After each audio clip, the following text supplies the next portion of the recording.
Designing each creature is a collaborative effort between the character, concept, and animation departments. We start by trying to visualize the anatomy of the creature and ask ourselves if this is something that could actually exist. I mean, they're fantastical creatures, but we don't want them to defy the laws of physics. In order to become the best monster hunter, you must first learn how to understand your foes. Books and essays usually give you the information you need, where they can be found, their attack pattern, and what they fear. And it is your job to figure out the best way to kill them. Geralt has a lot of tools available at his disposal for fighting enemies in The Witcher 3. His steel sword, for instance, is used primarily for fighting human opponents, and his silver sword, which he uses for fighting monsters. Geralt can also use a crossbow for fighting ranged or flying foes that are trying to keep their distance from him. Crossbow is also very useful for fighting underwater against swimming monsters, such as the Siren. Harpies are vile feather creatures that fly around you and circle you. Now the only way to deal with them is first to bring them down. And that's where your art spell comes in handy. Sort of compressed air that will bring them down to the ground where you can finish them with your sword. Some monsters in The Witcher 3 can actually swim. These can attack the player while he's in the water and even go as far as attacking his boat.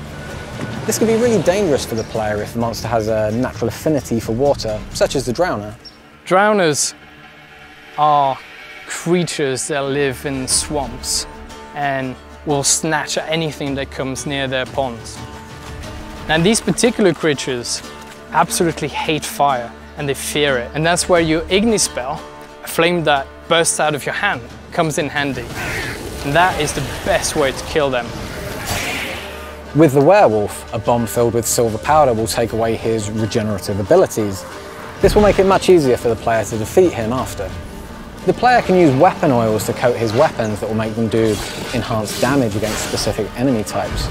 The real trick to using this, though, is to know when and where to use them, and that judgment is left up to the player based on his surrounding environment, the weather, and even territorial marks that other monsters may have left in the area.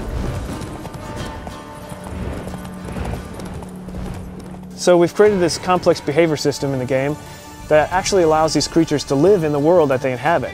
They're never just going to spawn in front of you artificially, and they don't just interact with the player. They interact with each other and with NPCs.